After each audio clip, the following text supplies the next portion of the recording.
Determinant की एक property है, कोई भी मैट्रिक्स डिटरमिनेंट होती है A1 B1 C1, A2 B2 C2, A3 B3 C3। जो इसके डिटरमिनेंट की वैल्यू होगी वही इसकी रो को कॉलम में इंटरचेंज करने पर डिटरमिनेंट की वैल्यू आती है। A2 B2 C2, B2 C2, A3 B3 C3। आप लोगों ने पढ़ा होगा मैट्रिक्स में ट्रांसपोज ऑफ मैट्रिक्स, कह सकते हैं किसी भी मैट्रिक्स के डिटरमिनेंट की जो वैल्यू होती है वही उसके ट्रांसपोज मैट्रिक्स की डिटरमिनेंट की वैल्यू होती है।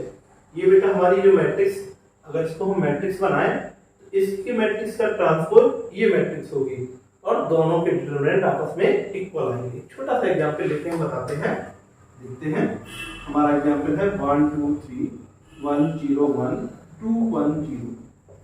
इसका अगर बेटा हम ट्रांसपोज देखें तो हो जाएगा 1 2 3 1 0 1 2 1 0। दोनों डिटरमिनेंट की वैल्यू निकालते हैं 1, ये बेटा 0 -1, ये बेटा -2, ये 0 ये -2, ये बेटा 3, ये 1 -0।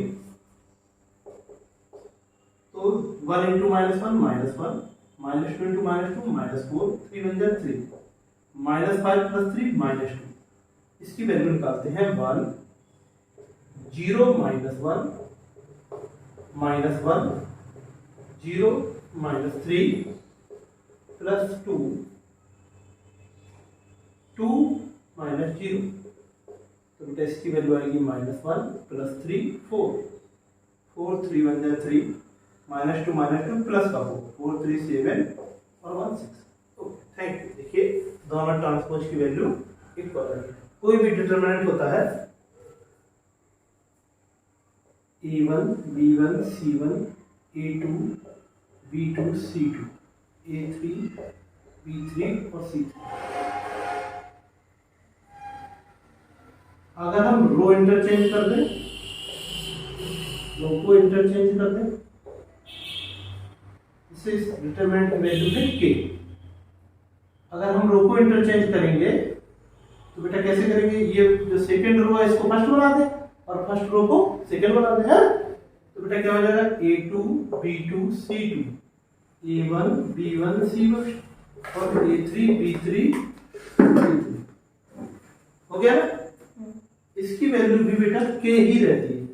यानी कि कहने का अर्थ है कोई भी दो रो का इंटरचेंज करने पर वैल्यू में कोई फर्क नहीं होता, ठीक। लेकिन क्या हो जाता है, ये वैल्यू प्लस की K थी, ये वैल्यू इसकी वैल्यू आएगी माइनस का K। डिटरमिनेंट में क्या हो जाता है, लेकिन साइन में चेंजमेंट आ जाता है। इसी प्रकार अगर हम लोग रो की जगह कॉलम को इंटरचेंज कर दें, किसको इंटरचेंज कर दें, कॉलम को इंटरचेंज कर दें, तो कॉलम को इंटरचेंज करेंगे रो की जगह, तो क्या रो की जगह किसको किया हमने, कॉलम इंटरचेंज। कोई भी दो कॉलम का आपस में इंटरचेंज करते हैं तो दो कॉलम चेंज करेंगे तो क्या हो जाएगा, मान लो ये मैट्रिक्स है, ये डिटरमिनेंट है, हमने सेकंड वाले को फर्स्ट बना दिया B1 B2 B3, A1 A2 A3 और C1 C2 C3। तो 20 की वैल्यू क्या हो जाएगी, इसका साइन चेंज हो जाएगा। तो क्या होता है, किसी भी डिटरमिनेंट में कोई भी दो रो या दो कॉलम को इंटरचेंज करने पर उसकी डिटरमिनेंट की वैल्यू में साइन में चेंज हो जाता है। इसकी एक एग्जांपल बताते हैं। सपोज दैट एक मैट्रिक्स है 1 2 3 1 0 2 1 2 1। इसका डिटरमिनेंट है 1 0 -4, है ना, -2 1 -2 +3 2 1 जा 2 -0 2 -0। ये डिटरमिनेंट निकालना हम आपको अलग वीडियो में सिखाएंगे। तो 0 -4 क्या हुआ, -4, 1 -2 -1 × -2 +2 3 2 जा 6 6 2 8 8 से 4 -1 4। अब हम इसका कॉलम इंटरचेंज करके आपको दिखाते हैं कि इसका डिटरमिनेंट कितना है। हमने आपकी ये कॉलम इंटरचेंज, ये फर्स्ट कॉलम बना दिया 2 0 2 और फर्स्ट कॉलम को हमने सेकंड कॉलम बना दिया 1 1 1, ये 3 2 1 3 2 1। अब इसका बेटा हम डिटरमिनेंट निकालते हैं। सबसे पहले 2 1 minus 2 minus 1 0 minus 4 plus 3 0 minus 2। तो 1 minus 2 minus 1 into 2 minus 2 minus 4 into minus 1 plus 4 3 2 जा माइनस 6। तो minus 2 minus 6 minus 8 plus 4 minus 4। तो आपने देखा कि हमारा कॉलम इंटरचेंज करने पर डिटरमिनेंट की वैल्यू में कोई चेंज नहीं होता है, बट साइन में चेंज हो जाता है। तो हमने बताया था कि कॉलम और रो को इंटरचेंज करने पर डिटरमिनेंट की वैल्यू का साइन चेंज हो जाता है, जबकि न्यूमेरिकल वैल्यू में कोई भी चेंजमेंट नहीं होता है। प्रॉपर्टी थर्ड प्रॉपर्टी बताया, अगर टू रो या and two column are identical, determinant की वैल्यू 0 आती है। देखिए suppose that A1 B1 C1 A2 B2 C2 A1 B1 C2। यहाँ पे आप देख रहे हैं first row and third row बिल्कुल एक जैसे एलिमेंट हैं, इसलिए इसके डिटरमिनेंट की वैल्यू 0 आती है। इसी प्रकार से अगर हमारा टू कॉलम बिल्कुल एक जैसे हो A1 B1 C1 A1 B1 C1 A2 B2 C2, कोई भी दो कॉलम आइडेंटिकल हो तो उसका डिटरमिनेंट 0 होता है। थोड़ा सॉल्व करके देखते हैं एक एग्जांपल लेके। एग्जांपल है 1 2 3 2 1 0 1 2 3। इसका डिटरमिनेंट निकालते हैं। तो 1 3 1 जा 3 माइनस 0 माइनस 2 3 2 जा 6 माइनस 0 प्लस 3 2 2 जा 4 माइनस 1। तो इसकी वैल्यू आ जाएगी 3 6 2 जा 12 3 4 जा 3 3 जा 9। तो ये बेटा कितनी वैल्यू आ गई 0। हमने यही बताया था अगर दो रो या दो कॉलम बिल्कुल आइडेंटिकल हो, बिल्कुल एक जैसे एलिमेंट रखते हो, तो उसके डिटरमिनेंट की वैल्यू 0 होती है। इसके बाद हम आपको नेक्स्ट प्रॉपर्टी बताते हैं। किसी भी determinant A1 B1 C1 A2 B2 C2 A3 B3 C3, suppose that इसके डिटरमिनेंट की वैल्यू है D। इसका जब हम डिटरमिनेंट निकालेंगे तो न्यूमेरिकल वैल्यू है D। अगर हम किसी भी रो में या किसी भी कॉलम में एक कांस्टेंट का मल्टीप्लाई करते हैं K, कांस्टेंट का मल्टीप्लाई करते हैं K से, सपोज दैट हमने कर दिया KA1 KA2 KA3, ये B1 B2 B3 C1 C2 C3। तो बेटा इसकी वैल्यू हो जाएगी KD। सपोज दैट हमने एक दूसरे कांस्टेंट का मल्टीप्लाई, ये एक रिजल्ट है, सपोज दैट हमने एक दूसरे कांस्टेंट का मल्टीप्लाई L का मल्टीप्लाई सेकंड रो में कर दिया, तो बेटा इसकी इस डिटरमिनेंट की वैल्यू हो जाएगी L into K into D। इसी प्रकार से अगर हमने एक और कांस्टेंट का मल्टीप्लाई थर्ड कॉलम में कर दिया तो इसकी वैल्यू हो जाएगी L into K into D into N। समझ में आ रहा है? इसके बाद एक बात और बताते हैं, जो मल्टीप्लाई हम कॉलम में कर रहे हैं, अगर सेम यही आइडेंटिटी हम रो के साथ बनाए, जैसे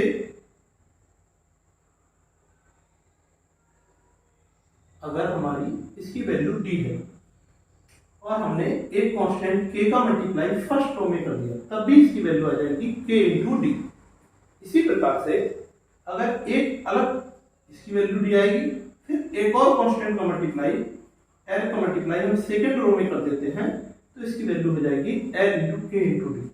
इसी प्रकार से अगर एक और कांस्टेंट का मल्टीप्लाई हम थर्ड रो में कर देते हैं, तो बेटा इसकी वैल्यू आ जाएगी L into K into D into N। तो ये हमारी प्रॉपर्टी है। ये प्रॉपर्टी बताती है कि किसी भी कांस्टेंट का मल्टीप्लाई किसी भी रो या कॉलम में करते हैं तो तो उस कांस्टेंट का मल्टीप्लाई डिटरमिनेंट की वैल्यू में हो जाता है। अब हम आपको डिटरमिनेंट की नेक्स्ट प्रॉपर्टी बताते हैं। नेक्स्ट प्रॉपर्टी है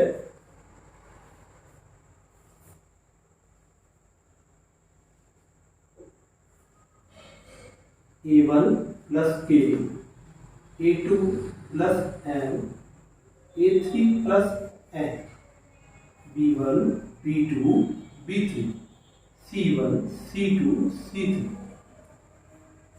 जो इस डिटरमिनेंट की वैल्यू आपको मिलेगी वही सेम वैल्यू आपको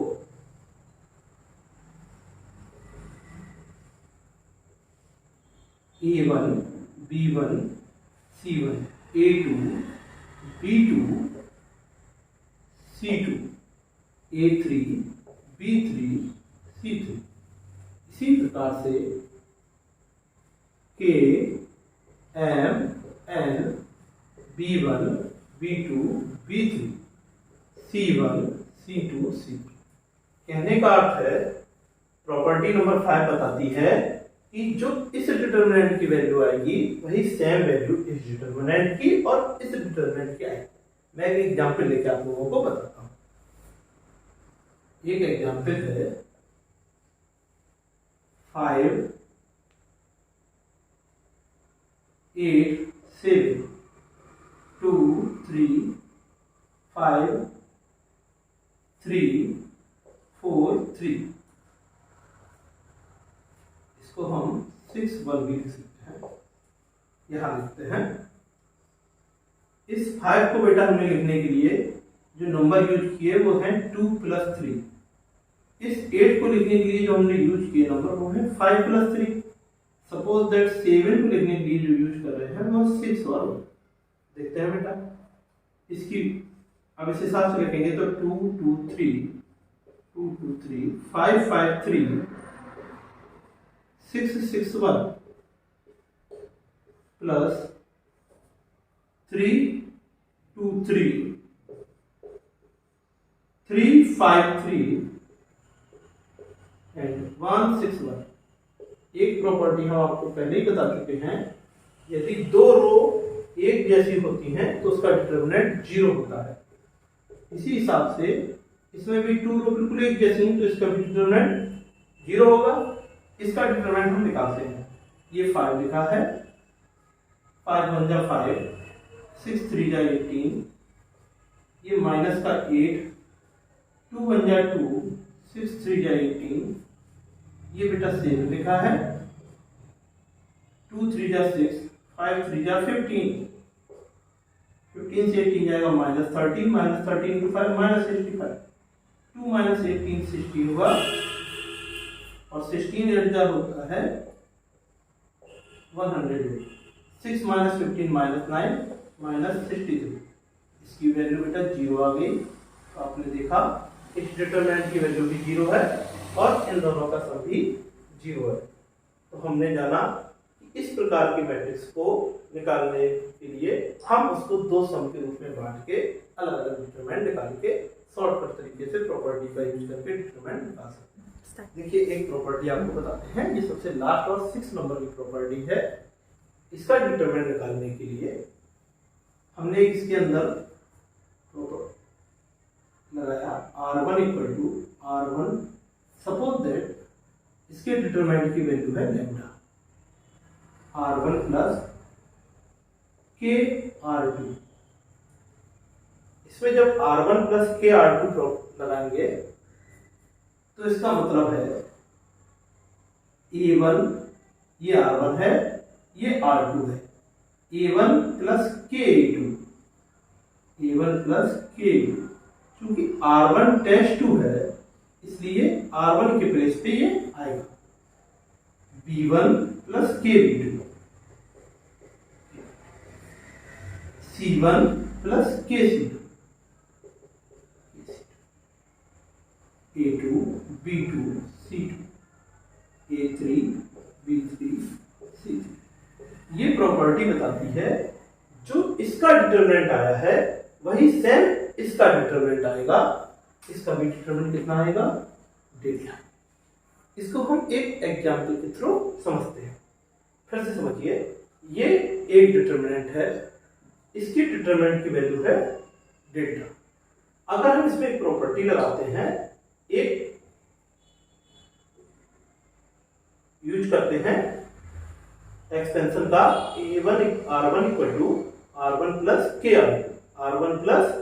KI यूज करने पर ये आएगा, इसका जो डिटरमिनेंट आएगा वो भी इसी डिटरमिनेंट के इक्वल आएगा। देखिए अब बेटा हम एक आपको इसका एग्जांपल बताते हैं। सपोज दैट मैंने एक एग्जांपल लिखा इस डिटरमिनेंट की जगह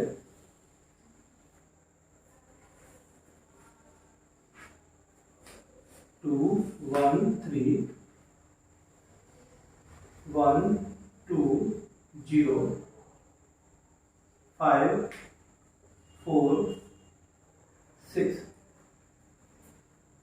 इसमें हमने एक प्रॉपर्टी लगाई R1, इसका डिटरमिनेंट बेटा हम निकालते हैं, इसका डिटरमिनेंट आएगा 1 6 माइनस 12 नहीं आ रहा। इसका डिटरमिनेंट मैं यहां निकाल रहा हूं 1 6 माइनस 12 माइनस 2 12 माइनस 50 और लास्ट वाला तो 0 है, तो 6 माइनस 12 माइनस 6, 12 माइनस 15 माइनस 3 और माइनस 3 इंटू माइनस 2 प्लस का 6। तो बेटा ये इसका डिटरमिनेंट आ गया 0। क्लियर। अब देखते हैं इसमें एक प्रॉपर्टी है R1 equal to R1 plus 2R2। एक ही वैल्यू तो हम कुछ भी दे सकते हैं, R1 प्लस 2R2 करते हैं तो बेटा इसमें क्या आएगा, देखिए R1 plus 2R2, R1 plus 2R2, R1 plus 2R2, R1 plus 2R2। ये बिल्कुल सेम लिख देते हैं 2 1 3 5 4 6। तो बेटा इसकी वैल्यू कितनी आ जाएगी 5, ये बेटा कितना आ जाएगा 4, ये कितना आ जाएगा 6, 2 1 3 5 4 6। तो आप देख रहे हैं इसकी भी वैल्यू डिटरमिनेंट की कितनी आएगी 0। ये हमको डायरेक्ट कैसे पता पड़ गई, क्योंकि इसमें 2 रो आपकी बिल्कुल इक्वल हो गई हैं, तो हम जान गए हैं कि इसकी वैल्यू भी 0 आएगी, यानी कि इसका डिटरमिनेंट भी 0 होगा। तो हमने क्या सीखा, अगर हम किसी भी डिटरमिनेंट की वैल्यू निकालने के लिए 6 प्रॉपर्टी का यूज करते हैं, तो हमने बताया R1 tends to R1 plus 2R2 लगाने पर हमारे डिटरमिनेंट की वैल्यू में कोई चेंज नहीं। एक बात ध्यान रखिए, ध्यान रहे यहाँ R1 है तो यहाँ भी बिना R1 होना चाहिए। R1 में किसी भी नंबर का मल्टीप्लाई या किसी भी रियल नंबर का मल्टीप्लाई नहीं होना चाहिए। अब बात आती है कि अगर R1 में किसी नंबर का मल्टीप्लाई हो जाए तो क्या होगा। R1 में अगर किसी, तो इसको हम दूसरे तरीके से दूसरे पार्ट में देखते हैं। देखिए एक प्रॉपर्टी बताते हैं 6 वाली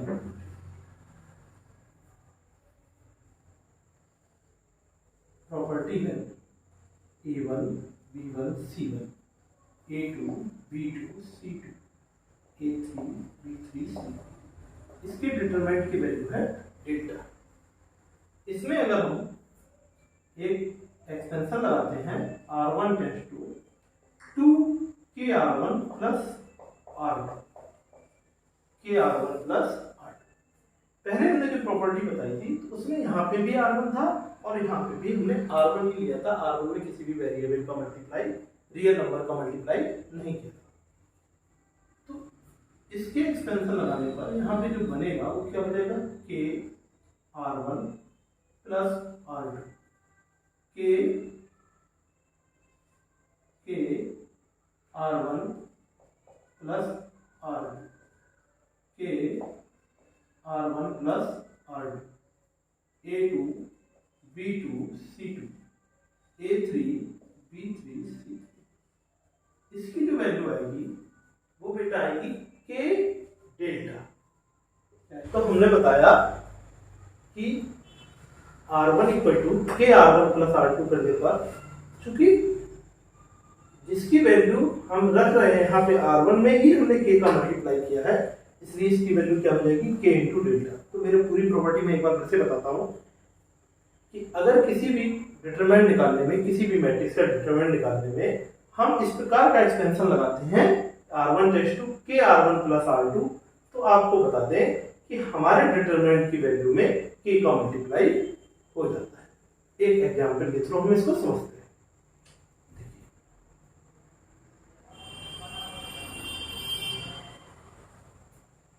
2 3 5 1 0 1 2 0 0। इसका डिटरमिनेंट है 6। क्या है? 6। हम लोगों को डिटरमिनेंट निकालना आते हैं। इसका डिटरमिनेंट कितना है? 6। अब हम इसमें लगाते हैं R1 equal to R1 plus 2R1 plus R2। इसमें 2R1 प्लस R2 लगाते हैं तो क्या हो जाएगा? 2R1 यानी कि 4 प्लस 1 5। 2R1 3 2 6 plus 0 6। 5 2 10 प्लस 1 11। ठीक है ना? इसके बाद 1 0 1 2 0 0। इसका बेटा डिटरमिनेंट आएगा 2 6 12 आएगा ना? तो इसका जो डिटरमिनेंट 12 आया, आपने देखा कि R1 में 2 का मल्टीप्लाई हुआ था ना? तो इसके भी डिटरमिनेंट में 2 का मल्टीप्लाई हो गया। ठीक है? तो हमने आपको क्या प्रॉपर्टी बताई? हमने बताया कि अगर हम R1 की जगह R1 प्लस के R1 लगा रहे हैं तो हमारे डिटरमिनेंट की वैल्यू के R2 लगा रहे हैं तो सेम रहती है। दोनों डिटरमिनेंट की वैल्यू सेम रहती है। यदि हम R1 की जगह पे के R1 प्लस R2 यूज किया और जो पहले वाले डिटरमिनेंट था, सेकेंड डिटरमिनेंट की वैल्यू पहले वाले डिटरमिनेंट की वैल्यू के टाइम्स है। यही बिल्कुल जो प्रॉपर्टी जो हम रो के साथ लगा रहे हैं, यही सेम प्रॉपर्टी हम कॉलम के साथ भी यूज कर सकते हैं। यानी कि क्या कहने का अर्थ है, C1 equal to C1 plus के C2 रखने पर डिटरमिनेंट की वैल्यू में कोई चेंजमेंट नहीं होता है। जबकि अगर हम C1 इक्वल टू के C1 प्लस C2 लिखेंगे तो डिटरमिनेंट की वैल्यू में के का मल्टीप्लाई हो जाएगा। तो हमने बताया कि R1 इक्वल टू के R1 प्लस R2 करने पर, चूंकि जिसकी वैल्यू हम रख रहे हैं यहाँ पे R1 में ही हमने के का मल्टीप्लाई किया है, इसलिए इसकी वैल्यू क्या हो जाएगी? के इंटू डेल्टा। तो मेरे पूरी प्रॉपर्टी में एक बार फिर से बताता हूँ कि अगर किसी भी डिटरमिनेंट निकालने में, किसी भी मैट्रिक्स का डिटरमिनेंट निकालने में हम इस प्रकार का एक्सपेंशन लगाते हैं R1 टेस्ट टू के R1 प्लस R2, तो आपको बता दें कि हमारे डिटरमिनेंट की वैल्यू में के का मल्टीप्लाई हो जाता है। एक एग्जाम्पल के थ्रू हम इसको समझते हैं।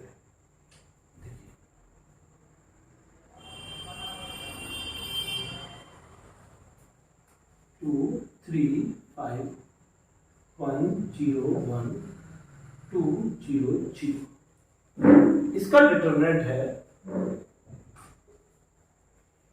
6। क्या है? 6। हम लोगों को डिटरमिनेंट निकालना आते हैं। इसका डिटरमिनेंट कितना है? 6। अब हम इसमें लगाते हैं R1 equal to R1 plus 2R1 plus R2। इसमें 2R1 प्लस R2 लगाते हैं तो क्या हो जाएगा? 2R1 यानी कि 4 प्लस 1 5। 2R1 3 2 6 plus 0 6। 5 2 10 प्लस 1 11। ठीक है ना? इसके बाद 1 0 1 2 0 0। इसका बेटा डिटरमिनेंट आएगा 2 6 12 आएगा ना? तो इसका जो डिटरमिनेंट 12 आया, आपने देखा कि R1 में 2 का मल्टीप्लाई हुआ था ना? तो इसके भी डिटरमिनेंट में 2 का मल्टीप्लाई हो गया। ठीक है? तो हमने आपको क्या प्रॉपर्टी बताई? हमने बताया कि अगर हम R1 की जगह R1 प्लस के R1 लगा रहे हैं तो हमारे डिटरमिनेंट की वैल्यू के R2 लगा रहे हैं तो सेम रहती है। दोनों डिटरमिनेंट की वैल्यू सेम रहती है। यदि हम R1 की जगह पे के R1 प्लस R2 यूज किया और जो पहले वाले डिटरमिनेंट था, सेकेंड डिटरमिनेंट की वैल्यू पहले वाले डिटरमिनेंट की वैल्यू के टाइम्स है। यही बिल्कुल जो प्रॉपर्टी जो हम रो के साथ लगा रहे हैं, यही सेम प्रॉपर्टी हम कॉलम के साथ भी यूज कर सकते हैं। यानी कि क्या कहने का अर्थ है, C1 equal to C1 plus के C2 रखने पर डिटरमिनेंट की वैल्यू में कोई चेंजमेंट नहीं होता है, जबकि अगर हम C1 इक्वल टू के C1 प्लस C2 लिखेंगे तो डिटरमिनेंट की वैल्यू में के का मल्टीप्लाई हो जाएगा।